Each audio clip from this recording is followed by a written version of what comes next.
We're jumping ahead. Good morning. This is case D 388292, Dodds versus Dodds, set today for a calendar call. Counsel, kindly your appearances for the record. Good morning, Your Honor. Amber Robinson, bar number 10731 on behalf of Eric Dodds. Good morning and welcome. Your Honor, Frank Burner 5804 on behalf of Jennifer Dodds. Good morning and welcome. What can counsel represent to the court? I don't have pre-trial memos. I figure you're trying to settle. We are, Judge, and my staff is putting together the stipulation as we speak. There's a little bit that we're working out, and I know that Ms. Robinson was talking to my assistant a little bit. Where we are, if this agreement does fall apart, is that the psychological is not done of my client. It's not going to be done by trial. So do you want me to vacate the 6th and the 8th, set a status check on settlement, and if you can't go forward that day, then we'll just say, if you can't prove it up, we'll just say, go back to Bree Mullins, follow the original outsource order? Excuse me. I mean, I know we can't really go forward without that psychological examination, but my client will be really, really mad. But you can blame it on me. Because I'd favor settlement, number one. And number two, if I can't get a settlement, I want that psych information. Mm-hmm. You know? At a minimum. Right. And we're not, I want to go too far into settlement negotiations, but really where we're hung up on is, we've got a deal in place, Judge. Do they still want the psychological done? If they do, we're comfortable doing that. Then do that. Well, we don't. And I tried calling my client about that yesterday because we didn't have a final decision on that, and his phone just kept going straight to voicemail.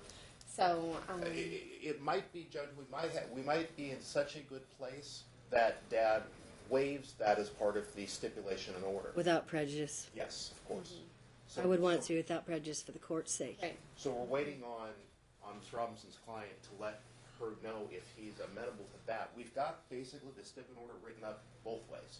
And my client doesn't want to go back to Bree just yet because we're waiting to see if it's necessary. Let me ask you this. Do you want me to vacate those 2 dates and come up with a motion calendar time for a status check? Or do you... I guess we'll kind of have to. Like, how much time do you want? Another 2 weeks? Yeah. 2 weeks is fine, Judge. I think we'll be settled very soon if we're going to settle. Like, okay, so in 2 weeks, we could, let me see, 1, 2, 3, 4, 5, 6, 7, 8, 9, 10. I realize this. We could do an 11 o'clock on the 5th. That's not 2 weeks, though, is it? Oh, actually, no. It's 12 days. Or the 7th. We could do 11:30 on the 7th. You actually have an opening on April 12th at 9:30. That's Okay, that's fine. April 12th at 9:30. That's fine. all right. So just check on April 12th. At 9:30, and we'll vacate the firm dates of April 6th at 9 a.m. and April 8th at 1:30 in favor of party settlement. Sorry, what day or what time? April 12th at 9:30.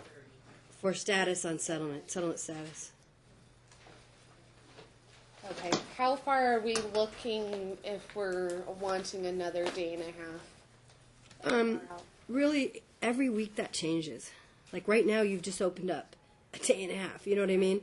And there are times like that. I mean, right now I don't have a lot of openings, but it doesn't mean that I'm not going to have more openings. It seems like 80+% go off. So I only know as my calendar calls come up. So it shouldn't be too hard, and I'll do whatever I can to find you the time that you need. Okay.